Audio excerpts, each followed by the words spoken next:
Hi everyone, this is Yuri from ORIL, and it means that we have another amazing episode of Innovation Blueprint podcast with ORIL. And today's we have another guest in our virtual studio, and his name is Anth. Anth, say hello to our crowd and our listeners. Yuri, thank you for having me.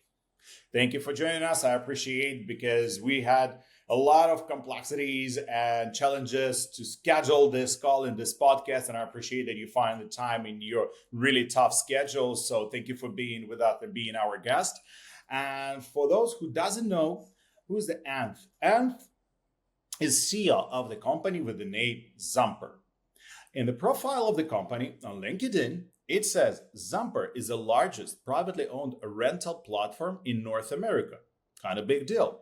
With more than 76 million site visits a year. And Zumper is on a mission to make renting home as easy as booking a hotel. That sounds like a pretty cool commercial. However, can you please explain us what exactly you guys do? Well, at the highest level, most people know us as a rental search engine, a place where you can come and find an apartment or a house for rent in the US and in Canada. To the mission statement of make renting a home as easy as booking a hotel, we don't want to just be a lead gen site. So we try and help our renters the whole way through the search, from sending messages, setting up tours, to even like applying and then signing a lease. We try and go the whole way down the funnel, which is how we are different to some of the companies that came before us. Okay, that sounds pretty good. And you guys have a 76 million visits a year, and that sounds pretty impressive. And if you guys so big and so successful, can you please tell me a little bit more about your processes? What makes you different? What helped you to stand out from the crowd? I think the biggest insight, like the sexy answer is cool product, nice UI, nice UX. I think that's like, I want to say that's the main reason. It's not. The unsexy but real reason, I think we had a lot of users in the early days, and it took years to get to the stage, but once you get it going, it's sticky, is unique inventory. If you think about renting, Yuri, 110 million Americans rent. They spend a third of their income on their rent. So it's a major, the biggest economic decision they make every year. And Zumper always religiously believed that you had to have everything. Even if there's a building here that pays us a lot of money, we are comfortable showing the renter the smaller mom and pop listing right next to it. Even if it distracts our renters from the kind of the monetized property we have, we'll show the renter everything because we believe that's what drives the health of a marketplace. And I think ultimately that's why Zumper got big, is we just have some listings that no one else has. So we became a site you just had to check, even though we were the youngest site kind of in the kind of top 3 or 4. Okay, so basically you guys kind of Airbnb, but for the long term. Yeah, and we just have some stuff that our competitors won't have, like an outer LA neighborhoods. There are just some listings that like people will post direct to Zumper that other people won't have because they won't monetize them. Whereas we believe we're comfortable with long tail content because it drives the liquidity of the marketplace. Correct. Yeah, and that sounds pretty good. And you mentioned that you guys have a pretty sexy UX and UI, and I truly believe in that. And yeah, you will never have a second chance to create a first impression. That's a good approach to create a great design. Like I have nothing else to say about it, but I'm pretty sure there's something under the hood that also makes you different. And if we're talking about internal processes, can you describe the process? Let's say I'm a renter and I'm coming to Zumper and I want to find some, I don't know, let's say 2 bedrooms, apartments somewhere in, I don't know, in California, just for example. And what do I need to do? I'm coming to you. I just put, okay, I need a 2 bedroom, 2 bathroom, and I'm good to go. What next? What will happen next? Where's the magic start happening? Yeah, so for our first 10 years, the answer would be you'd set the filters. A lot of our data science and our machine learning is around the algorithm and in terms of which order you will see the listings. So we have a lot of intelligence behind matching your intent to our algorithm, the freshness, the revenue optimizations. There's a lot of math that goes behind kind of what you see. That was kind of the first 10 years, which is classic map list search, set the filters, and a lot of the magic is in the recommendations and how we can target you with exactly what you want. In the last 2 years, it's changed a lot. And obviously, like many people you've spoken to, kind of everyone's kind of figuring out how to deploy AI and how to like leverage that for delivering a exceptional user experience. From our perspective, we played around with ChatGPT. We've integrated with ChatGPT in a couple of ways.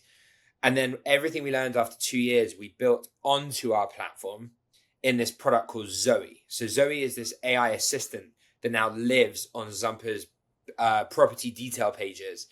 And instead of you having to set all these filters or choose all these things, now you can conversationally chat to Zoe, and she will not only kind of answer your questions, recommend kind of like where to live, but she can also take actions like book you into tours or book you into open houses on the weekend on top of all these API integrations we have. So the user experience is changing really fast, away from one where you had to click a bunch of things into one where you can conversationally find what you want.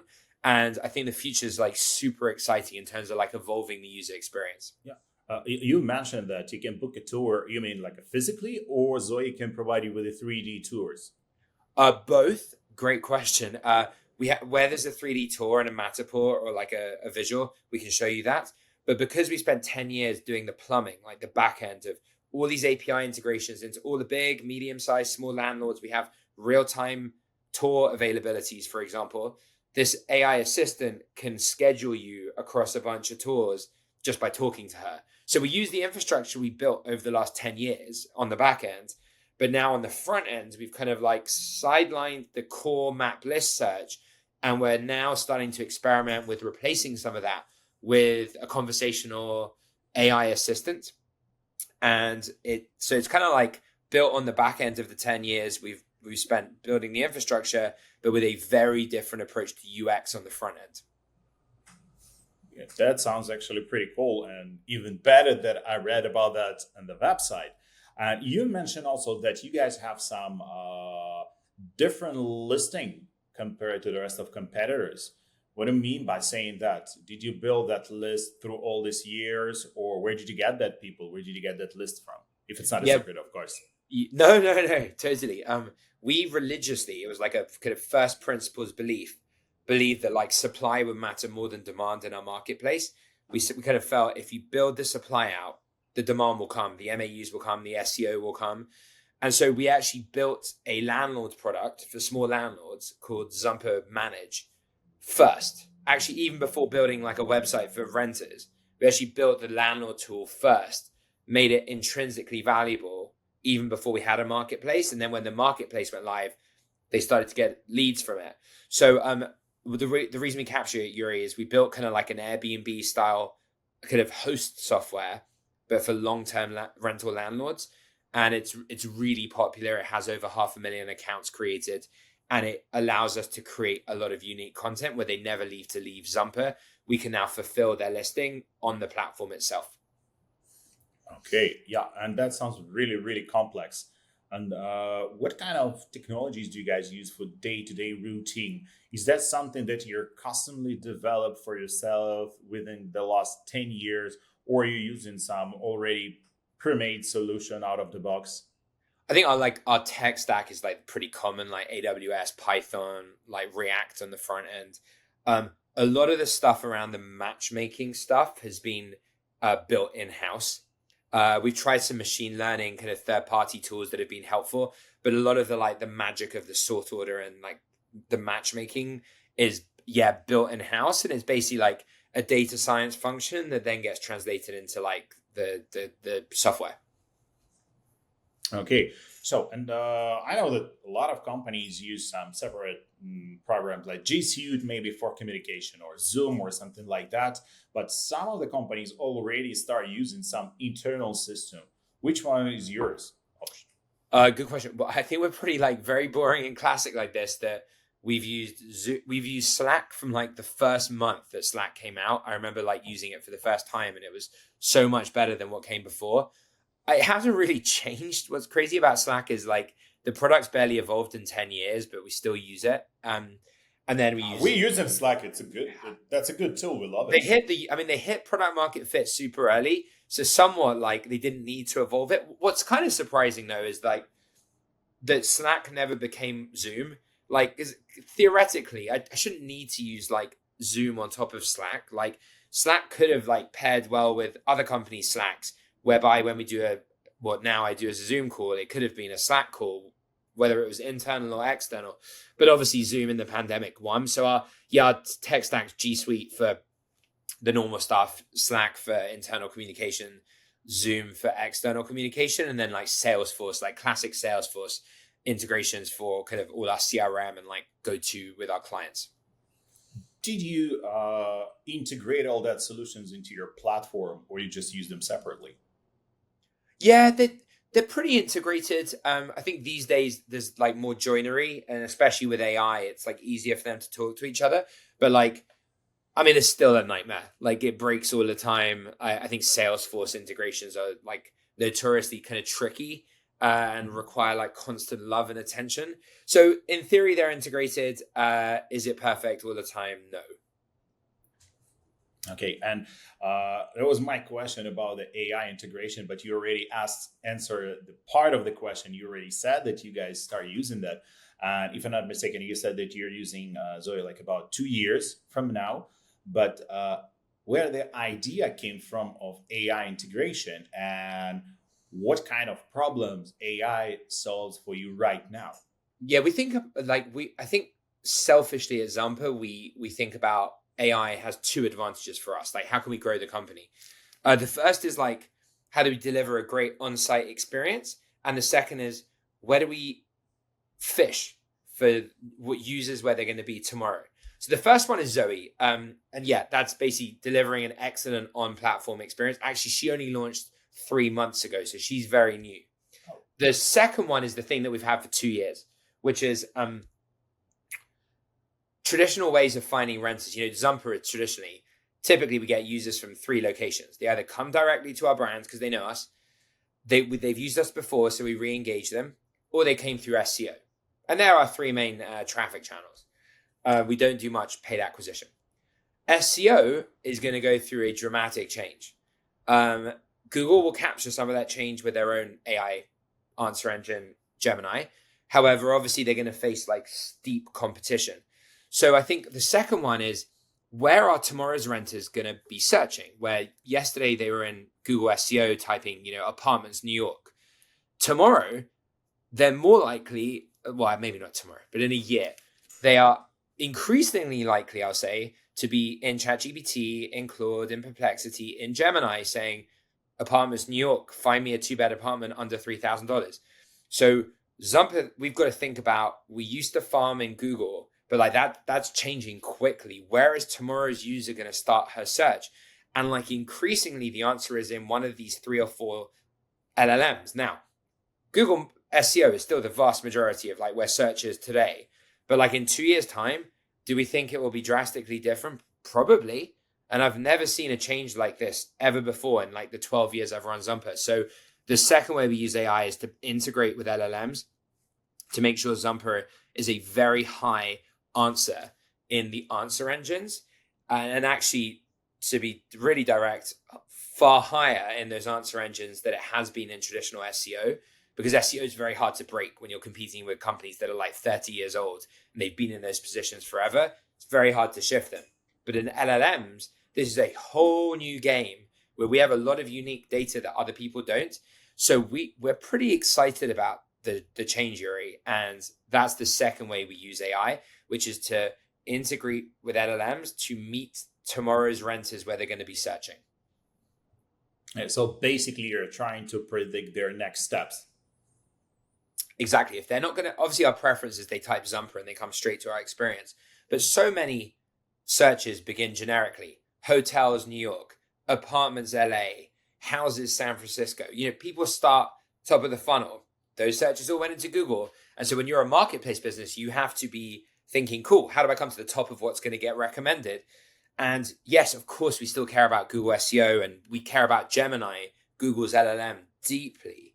But now there are the 2 or 3 alternatives. And I think marketplace businesses like Zumper have to think about all 3 or 4 of those LLMs, not just one of them.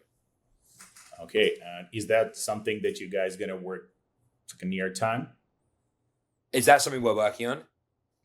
Yeah, it's like literally top of mind. I spent this morning with my team literally just talking about this, and I think the scary thing, Yuri, is like no one knows the answer. Like SEO is like such a, everyone knows it. It's unpredictable, but like it's a known entity.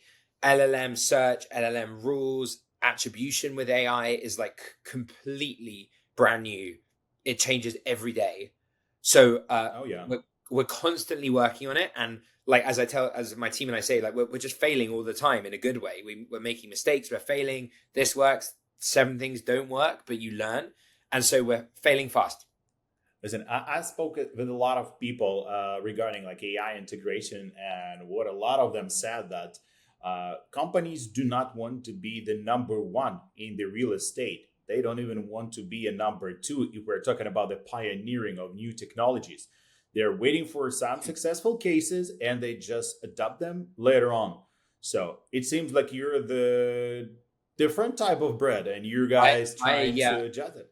we love. I mean, like when you're making mistakes, like I just feel like we're so far ahead of our competitors who are watching us make mistakes, because like we don't share what works and what don't. We just know, like Zumper ranks very well in early LLM search. We rank higher in LLM search than we do in SEO, and but we don't share why that is. And we've experimented a lot. And so yeah, whereas I think some of the bigger companies will sit back and watch, I think at some point they're going to have to engage. But my thought is by the time they engage, it's not like I don't think they're going to be able to join. Of course they can join. But I think we'll have so many lessons by that stage that Zumper will be ranked as a real alternative to these like 30-year-old brands, as I think we should be, because our UX is more modern, we have more listings. So actually I think it's fair that we are, if not higher. But that's just not how SEO works. On SEO, you'll push down the page. There's all these like ads. So there's a whole new world coming, which is like really good for the challengers and less good for the incumbents. So you guys have fresh blood, right? We're ready to like go aggressive when this world comes. And it's not there yet. Like the LLMs are not powering more like traditional Google searches than Google. Not yet. But like it's chipping away at it for sure. Okay, you've already start talking about the near future. When do you think, you said there is not a time right now, but when do you think the time will come? Is it going to be in 1 year, 2 year, 5 years? What is your predictions? Good question. There was a report by Gartner, the like kind of publishing data company last year, that said SEO would be down 25% between I think 2024 and 2026. So we're kind of in theory midway through that period. I could believe that. I could believe that 25% of, if there are 100 searches in 2024 on Google, there would be 75 in 2026. That's believable, but to your point, that's not the cross. In 5 years' time, do I think there could be as many searches in LLMs, again, including Google's LLM, as there are in Google? Yes. I think in 5 years' time, we could see a switch. The question, Yuri, will be Google themselves are so perfectly positioned to win at that as well. They don't need people to leave Google. They can integrate Gemini into Google. So you actually may never need to leave Google if they're prepared to actually cannibalize their core product with what Gemini becomes. So it'll be interesting. Yeah, let's say they're financially prepared to that. Yeah. And I think there's a tipping point where they'll flip the switch, but not yet. Hey, and talking about Zoe, you said that you guys started using that just like 3 months ago. And after using this tool, what would you say about the AI for your company? Did it make some great impact to your processes, or it's still just some additional tool that makes life easier? Right now, it's probably more like it's a great user experience, but it hasn't fundamentally changed our economics. Like it's not like a lead that goes through Zoe that we pass off to a landlord. We monetize at a higher rate than a lead that was previously just coming through the platform. So the honest answer is no, it hasn't immediately changed our economics or our business overnight. It's more of a long-term religious investment that like the best user experience and the best marketplace will win. And yeah, it's more like a forward-looking investment on product experience. So no immediate financial impact. Really good impact on user sessions, time on site, lower bounce rate. So it has an impact in the product metrics. But I think actually the one that would drive immediate business impact and is starting to capture the searches on LLMs, the kind of second waves you use AI. That was very quiet for a couple of years. And in the last, say, 100 days, it's been really picking up. That one, if that continues in the next 6 months, will meaningfully change our business, that we will start attracting users from these whole new places that we've never found before, bringing them to Zumper and then converting them on Zumper. That one would change our business, like overnight. Okay, and if we already again start talking about the future, what do you think about AI? How the AI in the future will change the future for the companies like yours and the real estate market in general? Yeah, I think my prediction is our front end will matter less, like Zumper, Zillow, ABC brand. Like, actually, we're also proud of our brands, but actually they'll matter less in the future. What will matter more is the piping and the infrastructure, the back end. So creating for our marketplace, a real-time listing infrastructure and piping on the back end, which keeps units up to date by the seconds, their price, their availability, like as good as flight search. That always has to be accurate. Actually, that's the moat. That's the value we bring. It's less the front end, because the front end in the future could just be ChatGPT. We could spend our entire day in one browser tab in ChatGPT or in Gemini. So I think marketplaces like Zumper and our competitors have to be less loyal even to our own brands and realize that maybe the biggest moat we have is the infrastructure on the back end. I think that's the biggest change to marketplaces, is the front end will matter less in 5 years. The back end will matter more. Okay. What do you think about the human replacement? I mean, it's scary and real. I mean, like, I'll give you an example. Like, I can't remember, like, in the last 2 or 3 years, I don't think we've hired a single kind of person to Zumper straight out of college. Whereas before that, our entire company was built on really ambitious college grads, kind of, who wanted to come and learn and grow. But like and like, so many of our best people have been those people. So we're going to miss out on so much. But the reality is, like, with coding tools, with business intelligence tools, so much of the work that we were giving to 22-year-olds to come and learn the ropes before they grew through the company can now be completed by LLMs and enterprise accounts on all these LLMs in like a matter of seconds or minutes. The job I did after college, I went to BCG, that can be completed by an LLM in like 2 seconds, what I used to spend like a month doing in a model. So I think I'm not pessimistic. I think human beings will just find a way to leverage these AI tools to be super productive and even more productive. So you're seeing a lot of college grads now start their own companies instead of going to work for other ones. I think that's cool. And like, I wish I could have done that when I was out of college. But I don't think it'll make mass unemployment, but it will force people into like probably more innovative, creative jobs. But I think that's cool. And I think that more companies with lower headcounts solving more problems is like a great thing. Yeah, because we attend a lot of conferences and the rhetorics there has been changed from AI as a future. So basically, there's something that we will create, something unknown, something great, blah, blah, blah. But at the last 2 conferences that we attended, it was slightly different. People started talking about AI, how the part of the automation that can help you to cut the costs by replacing some employees with the AI and like technologies that can do and all that functionality. So that's why I'm kind of interested. Oh, it's real. It's real. So, and do you think we're going to reach that point where AI will do everything for us? It's just going to be, let's say, the seer like you who will be saying to AI, okay, I need to do this and that. And the AI will do everything for you. And you will be only one money-making person in this loop. I mean, you know what? If you look at the number of startups created in the last like 2 years, they got to like 10 and then $100 million of revenue with like teams under 100. That was impossible like 5 years ago. And now you're seeing a few companies do that. I think that's really cool. So yeah, I think it's possible. I think, look, it's hard to imagine there'll be like one person teams doing this stuff, but like Yeah, I think you can be an order of magnitude leaner than you were like 10 years ago. And like, I'm optimistic about it. I think we'll solve more problems and we'll have more smart people doing kind of more difficult things. So I think that's like a good thing.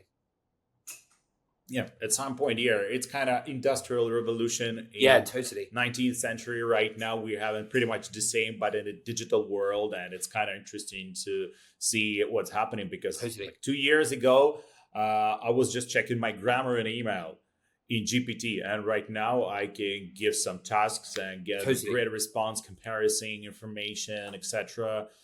And yeah, that's pretty cool, and I totally agree about that. And if we're talking about some near future for Zumper, do you have some excited plans for the future that you're willing to share right now? Yeah, I think the coolest thing we're working on now is Zoe, the AI assistant, currently lives on our building pages. She'll specifically answer questions about a property. In the coming months, we're moving her into the core search interface. So instead of only encountering her when you're like, hey, 1,000 Broadway, is this near a gym or is this near like a Starbucks? She'll now live on the entire map list search. So instead of just asking a question about a specific building, we're currently about to launch her. So you can just be like, hey, in LA, show me only properties that allow, large dogs. They allow you to, there's a swimming pool on the roof and they're 5 minutes from Barry's boot camp, the gym. And like, it's just a typed search. That kind of belongs at the top of our search funnel, not on the detail page. So that's Zoe 2.0 as she's about to come onto the core map list search. And I'm super excited for that one. That sounds pretty cool, and I wish you good luck with that. I want to see how that will happen in the near future, because we're slowly but surely getting to the end of our conversation and running out of time. I want to ask you just a couple more questions. And the question number one, if our listeners will decide to learn a little bit more about Zumper and the services that you guys provide, where they can find you and how they can contact you. Zumper.com or at Zumper on X, or just on LinkedIn. Okay, and what is the best way to get in touch with you? Yeah, we share a lot of the journey as we go, not because we're experts in any way, but just we like sharing some of our mistakes that we're comfortable putting out there, as well as some of our wins. My name on Twitter or X is just at Anthemos, Anthemos, and I tweet a lot about PropTech and just like trends we're seeing, especially to your point, Yuri, about AI times PropTech. So feel free to follow and engage, share information there. It's been great. Listen, I'll check it out. It's interesting to me. So yeah, I'll definitely will check, and I hope our listeners will do the same. And the last but not least, and that's already kind of traditional thing in our podcast, this is some closing statement from the guest. What would you say to our guests? It can be something inspirational, something smart, something silly. It's up to you. What would it be? I think we're at like the changing of the guards moment, like where Web 2.0 is kind of slowly fading and like this whole AI engine stuff is taking over. Now is like the most exciting time I've worked in tech ever, like to build a new company, do something new, build a new feature. So I think this is like a really unique point in time as we're speaking right now in like April 2025. Go build something cool. Like this is an amazing time to do that. And I totally agree with that. And thank you for that. So to our listeners, I can say thank you, folks, that you've been with us. Thank you for listening to our conversation. And thank you so much for being our guest. I really appreciate your insights and information that you shared. So guys, if you want to make your life easier when you get in and rent some apartments or another type of property, get to Zumper.com, do whatever you need to do, and Zoe will help you with that. So, Anthem, thank you one more time. Folks, I'll see you next week, and have a great the rest of the week for all of you. Thank you for now, and ciao.